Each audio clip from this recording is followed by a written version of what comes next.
Iran యుద్ధ ప్రభావం మన దేశంపై విరుచుకుపడింది. పలు దేశాల నుంచి వచ్చే గ్యాస్ సిలిండర్, పెట్రోల్, నూనె, పప్పులు వంటివి వస్తువులపై భారీగా రేట్లు పెరుగుతాయని నిపుణులు అంచనా వేస్తున్నారు.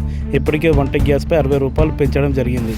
గ్యాస్ బుకింగ్ చేసుకున్న తర్వాత రెండో బుకింగ్కు చేసుకోవడానికి కాలపరిమితి 25 రోజులు ఉండగా మళ్ళీ దానిని గ్యాస్ బుకింగ్కు 45 రోజులు గడువు పెంచడం జరిగింది కేంద్ర ప్రభుత్వం. అగ్రికల్చర్ యూనివర్సిటీ విద్యార్థుల పోరాటానికి బీఆర్ఎస్ పార్టీ మద్దతు. ప్రొఫెసర్ జయశంకర్ అగ్రికల్చర్ యూనివర్సిటీ స్కాలర్షిప్ల కోసం నిరసన తెలుపుతున్న విద్యార్థులకు బీఆర్ఎస్ పార్టీ పూర్తి మద్దతు ప్రకటించింది.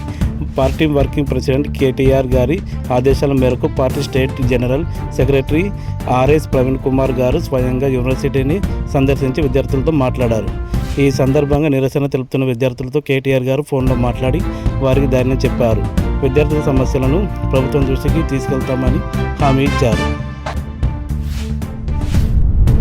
10వ తరగతి పరీక్షలు రాస్తున్న విద్యార్థులకు ఆల్ ది బెస్ట్ చెప్పారు నిర్మల్ జిల్లా డీసీసీ అధ్యక్షులు ఖానాపూర్ ఎమ్మెల్యే వెడ్మ బుజ్జి పటేల్ గారు. ఆయన మాట్లాడుతూ 10వ తరగతి పరీక్షలు రాస్తున్న విద్యార్థులు ఎలాంటి భయమందనాలు, ఒత్తిడికి గురి కావద్దని, ప్రశాంతమైన వాతావరణంలో పరీక్షలు రాయాలని, మంచి మార్కులు సాధించాలని ఆయన కోరారు. జన్నారం మండలం చింతగూడ గ్రామానికి చెందిన లింగంపల్లి శ్రావణికి సన్మానం.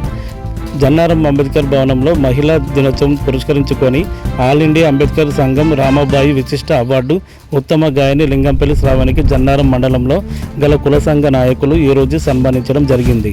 శ్రావణి మాట్లాడుతూ చిన్నతనం నుంచి పాటలు తెలంగాణ ధూమ్ధాం పలు కార్యక్రమంలో పాల్గొనడం జరిగింది. మధుప్రియను ఇన్స్పిరేషన్ తీసుకొని నేను కూడా ఆమెలాగా సమాజంలో మంచి పేరు, గుర్తింపు తెచ్చుకుంటానని ఆమె ఆవేదన వ్యక్తం చేశారు.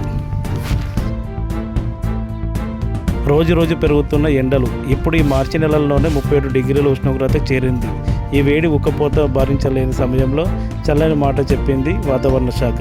రాగల 2-3 రోజుల్లో భారీ నుంచి అతి భారీ వర్షాలు పడే అవకాశం ఉందని వాతావరణ శాఖ చెప్పింది.